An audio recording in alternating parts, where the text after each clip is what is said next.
involvement and acts of vulgarity need to know this evening. Did the People's Progressive Party Civic conduct business with the Mohammed's family after the U.S. sanctions?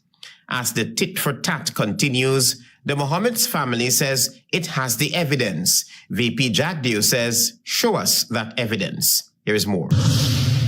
Even after the sanction, they did three major business with me, three major business with me, So I'm really surprised. I'm prepared to speak on everything, Yeah. That's businessman Nazar Mohammed confirming that the People's Progressive Party Civic government was still doing business with his family after the United States sanctions were handed down in 2024. Now, a defiant Vice President and General Secretary of the People's Progressive Party Civic, Jagdeo, on Thursday challenged the businessman to reveal what those transactions are. I will urge Mr. Nazar Mohammed to make public what these transactions were. Mr. Jagdeo, who was speaking during his regular Thursday afternoon press conference, did not say whether it is true that his government engaged in business transactions with the Mohammed's family after the U.S. sanctions, but would only say this. Well, when he releases them, then I'll talk about that. So don't let me tell you as yet. The Vice President, obviously aware of the implications should this be proven true, sidetracked on the allegations by the businessman.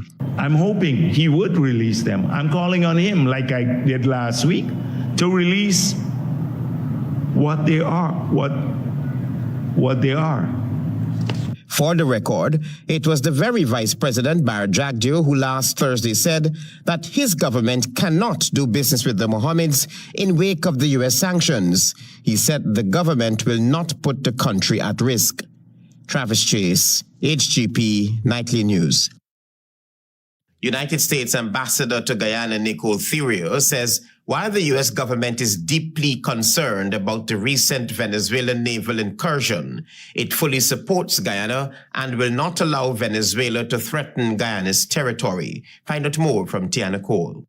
Following the recent incursion of a Venezuelan military vessel into Guyana's maritime territory, U.S. Ambassador to Guyana Nicole Theriot said the United States will continue to stand with Guyana amid continued threats from Venezuela.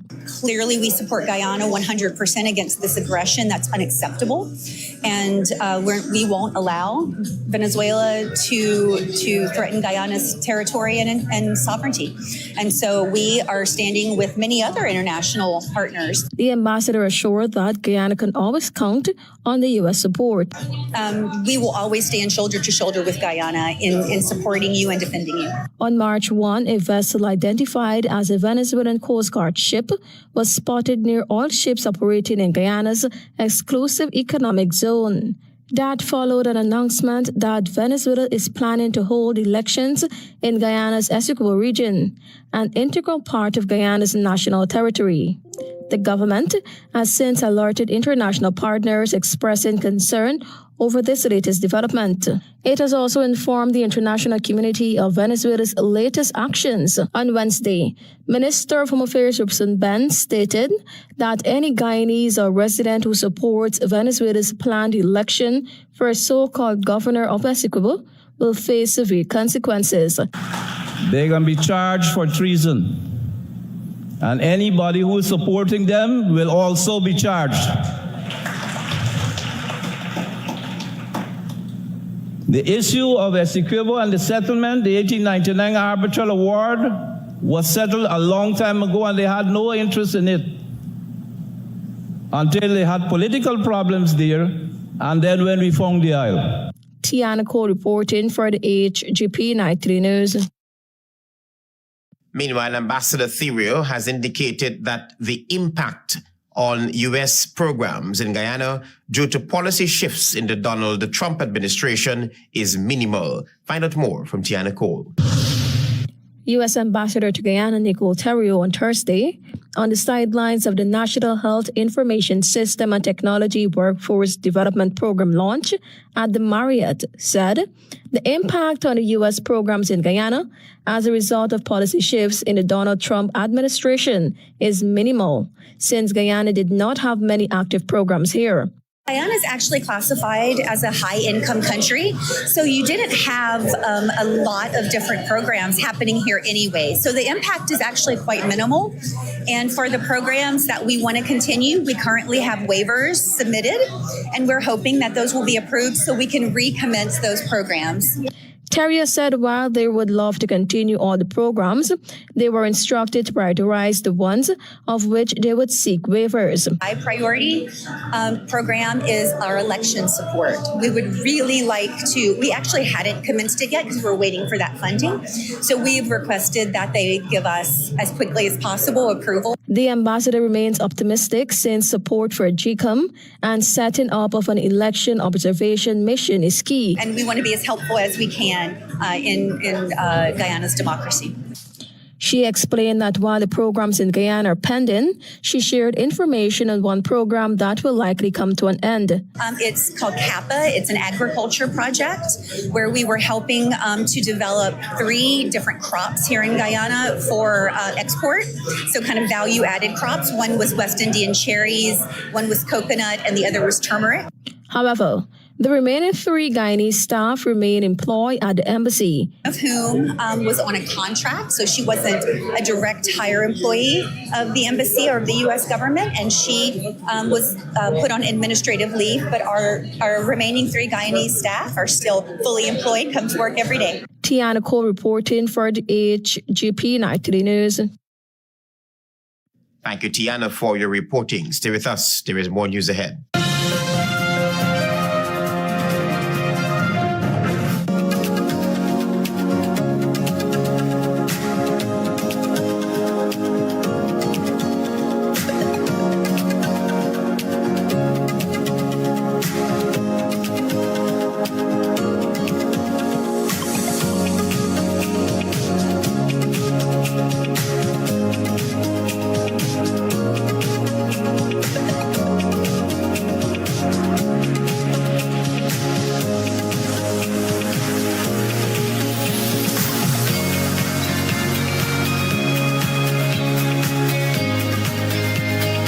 Welcome to SNL Electrical Inc., where lighting and electrical needs are met with expertise and style. From the latest in electrical lamps to durable cables, circuit breakers, panels, we have it all. Illuminate your space with our elegant chandeliers, stunning crystal lights, and versatile pole lights. Looking to upgrade your comfort? Explore top-of-the-line AC units and our diverse selections of stylish styles. Visit us at 170-180 Thomas Street, Kitty, Georgetown. Discover solution that not only lights up your world but transforms it. Call us on telephone number 226-3018 or 223-1634. SNL Electrical Inc. powering your life with elegance, quality, and care. 70% ethyl alcohol, Mighty Foam Hand Sanitizer eliminates 99.99% of all germs and even moisturizes in the process, leaving your skin clean and hydrated. Mighty Foam Hand Sanitizer. How do you stay clean? Welcome back to the HGP Nightly News. We tell you now that as the government continues to pursue legal action both locally and internationally against human rights activist Melissa Atwell, there is denial from the People's Progressive Party's camp over Atwell being questioned by Homeland Security agents. Here's more. Vice President Barrett Jackdaw has denied his government's involvement in the questioning of human rights activist Melissa Atwell by United States Homeland Security agents on Thursday. So many times you've heard a lot of rumors about this, and that somehow, the PPP is to be blamed for this. So we have been made it known where we stand on this matter.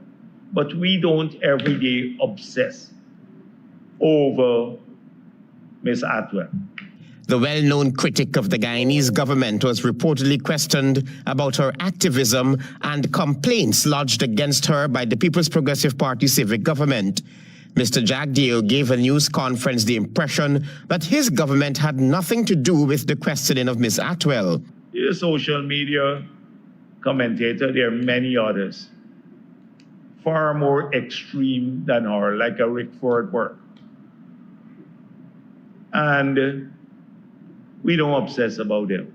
Atwell, who has been a thorn in the side of the PPP government for exposing blatant acts of corruption, has repeatedly complained about her and her family being targeted by the Guyana government. In fact, in November of 2024, Attorney General Anil Nandlal filed a $100 million lawsuit against Atwell after she exposed him in several social media posts. Before that, there were several attempts to have the human rights activist return home to face the courts. Mr. Jagdeo threw a bait on Thursday. It doesn't make one difference to me, one way or another, whether she's over there or over here.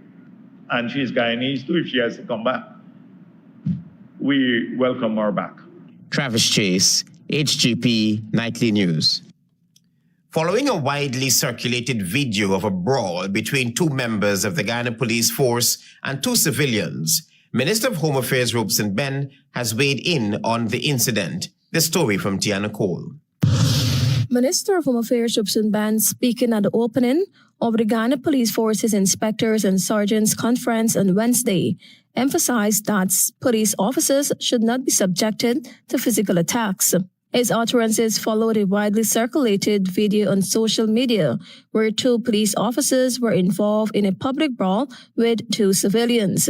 Minister Ben warned that such incidents signal a complete breakdown of law and order. I keep telling police, I keep telling everyone, the public have a right to video police and record video police behavior.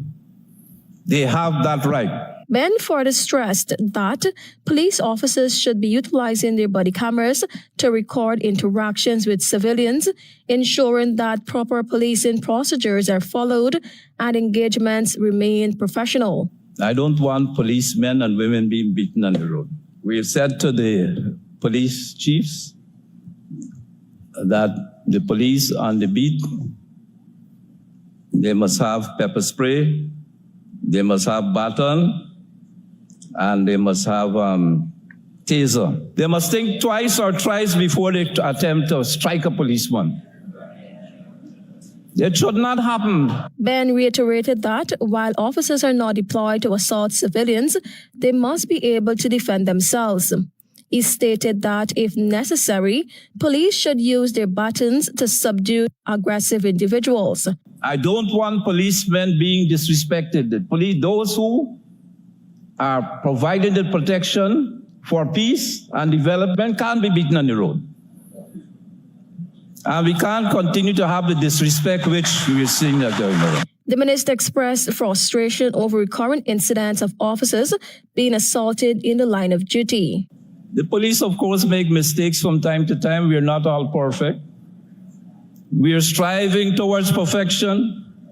Perfection cannot come by waving the magic wand overnight. It takes hard work and engagement and time. Monday's public brawl on Camp Street saw the two civilians involved in the altercation arrested, while the two officers were placed under investigation.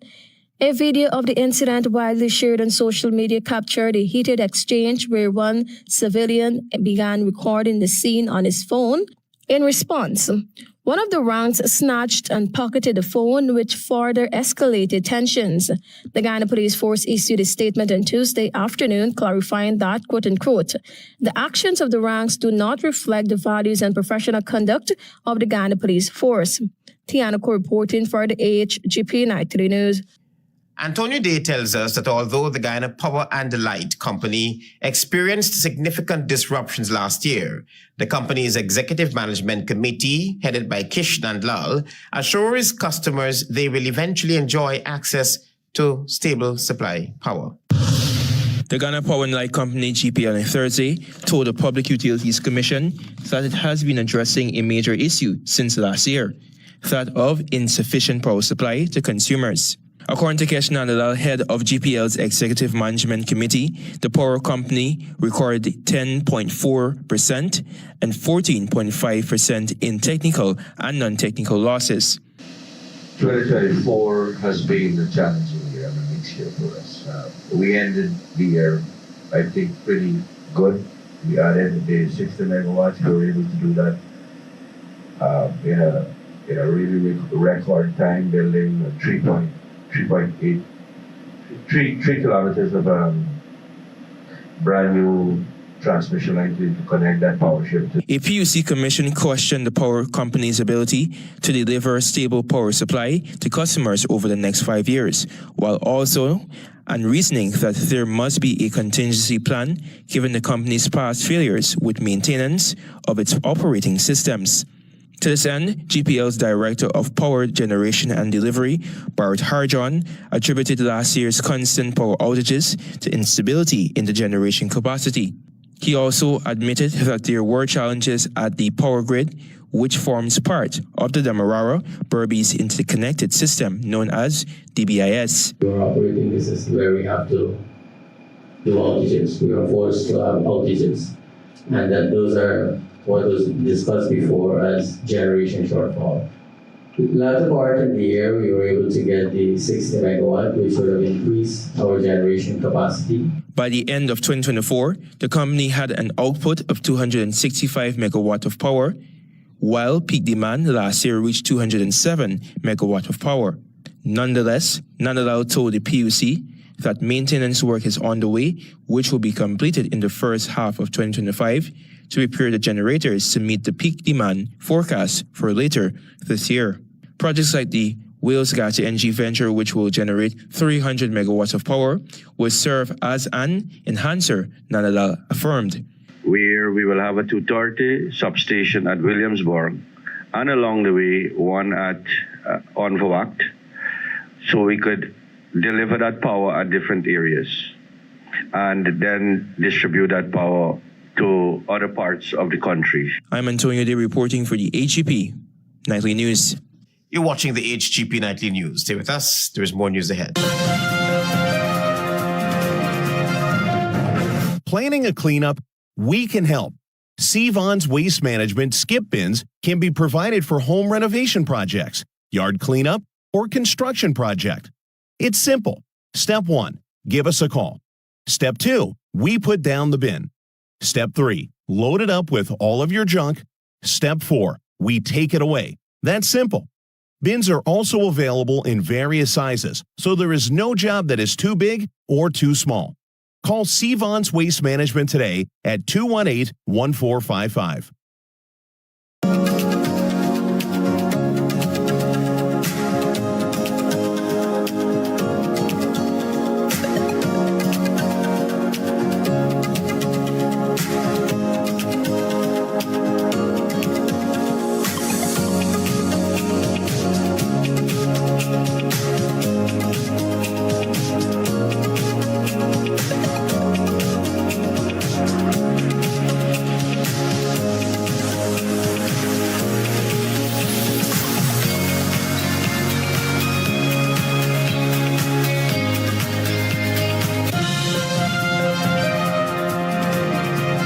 Thanks for staying with us here in the HGP Nightly News.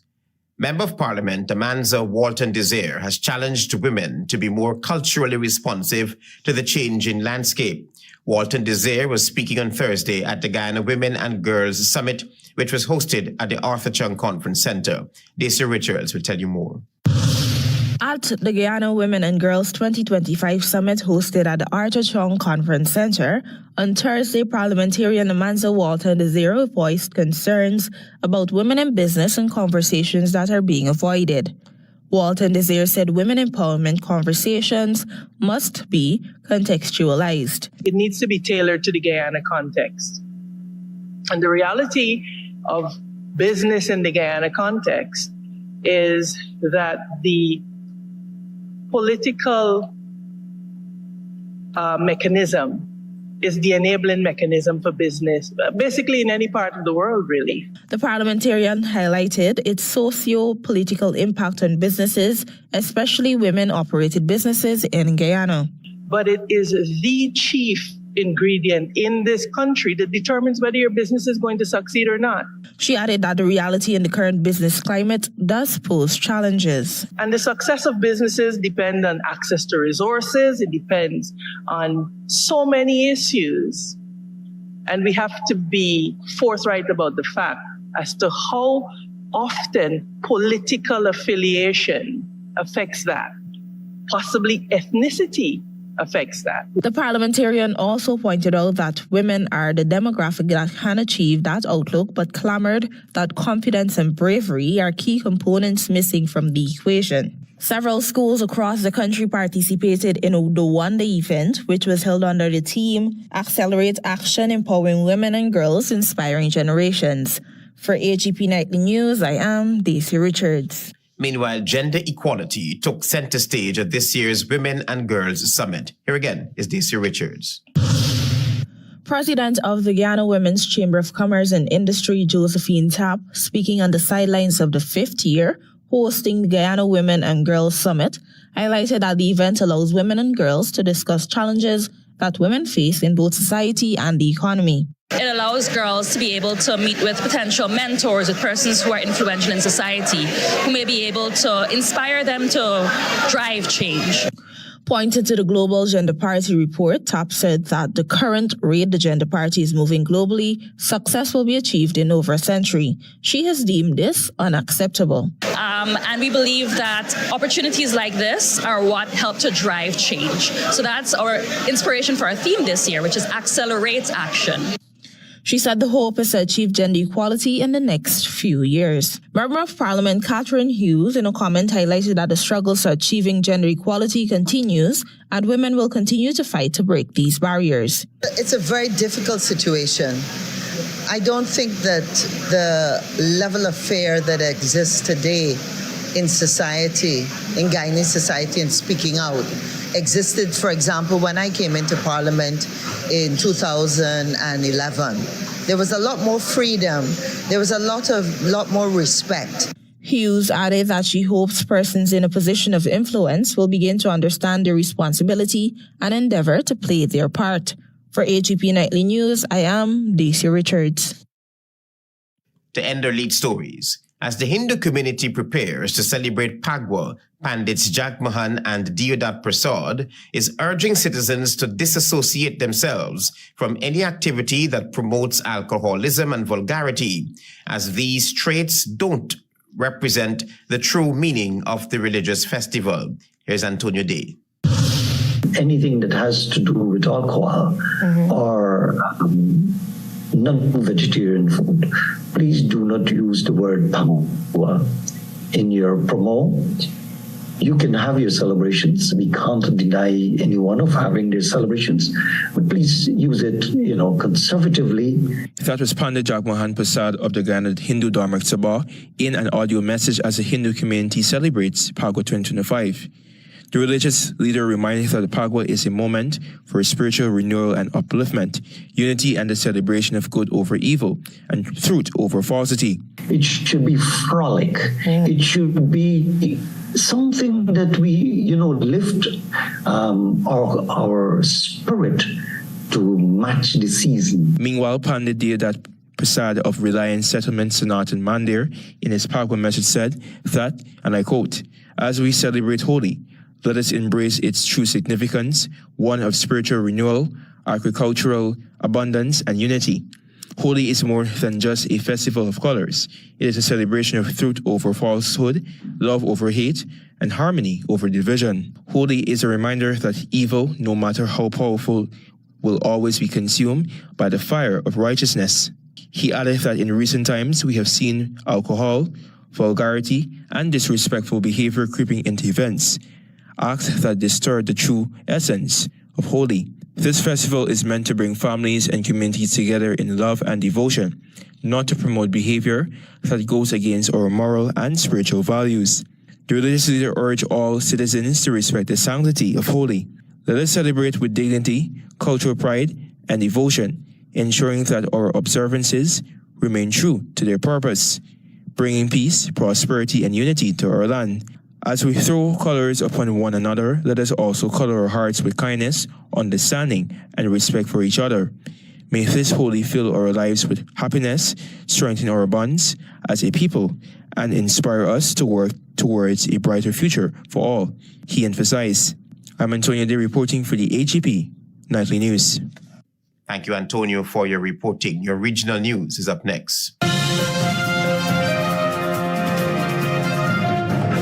Ready to up your game? Ready to up your game? Win big with over 60 epic prizes. A brand new PS5, Nintendo Switch, iPhone 16 Pro Max, Apple smartwatch, and the hottest earbuds from Apple and Samsung. Plus, we are giving away thousands in phone credit and a whole year supply of Buster or Turbo Energy drink. Here's how. Buy any Buster or Turbo Energy drink, find the code starting with BB and enter online or on WhatsApp. Visit us on Facebook or Instagram at Turbo_Caribbean or Buster Guyana for all the details. Don't just play. Up your game with Buster and Turbo Energy. Interested in honoring or paying tribute to a loved one, or just making a loved one feel special? HGP TV offers you all that and more. Air your birthday greetings, death announcements, and wedding anniversaries on HGP TV today. HGP TV offers affordable prices, convenience, and great services. Call us on 220-3660 or email us at sales@hgptv.com.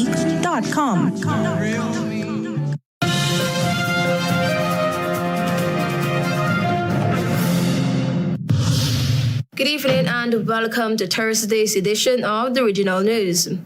The United Kingdom government has announced that with immediate effect, all nationals of Trinidad and Tobago will now require a visa to enter the UK, including short visits.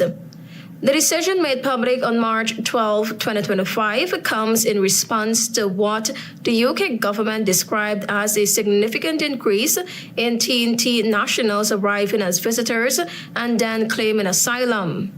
According to an official release from the UK government, the new visa requirement is intended to address the misuse of the Electronic Travel Authorization ETA system and to protect the integrity of the UK's immigration process.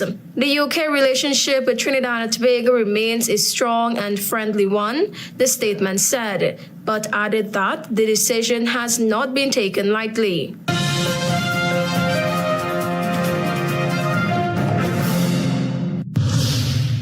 Islands announced on Wednesday a donation of 15 million euros to Brazil's Amazon Fund.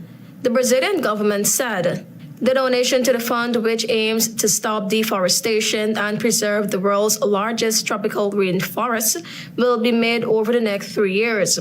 Brazil's environment minister said in a statement. The donation is Ireland's first to the fund, raising the list of donors to 8 countries, the statement added. The Amazon Fund, which is managed by Brazil's Development Bank, supports the prevention, monitoring, and combat of Amazon deforestation and fosters sustainable development.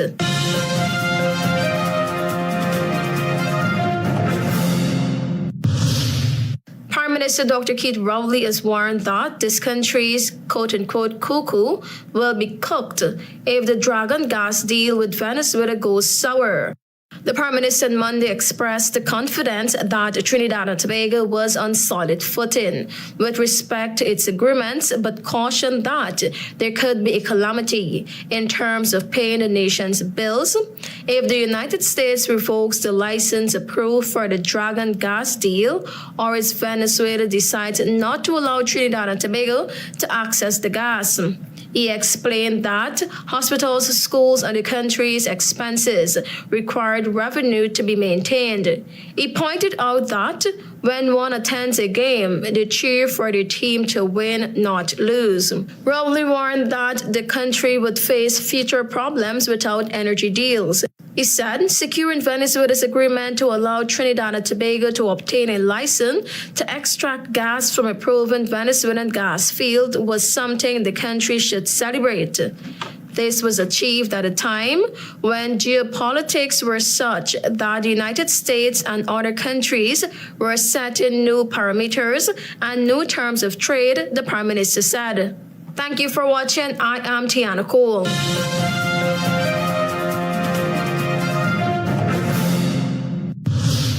VP Jagdeo challenges Nizar Mohammed to show proof that the PPP engaged in business with the Mohammeds after the U.S. sanctions.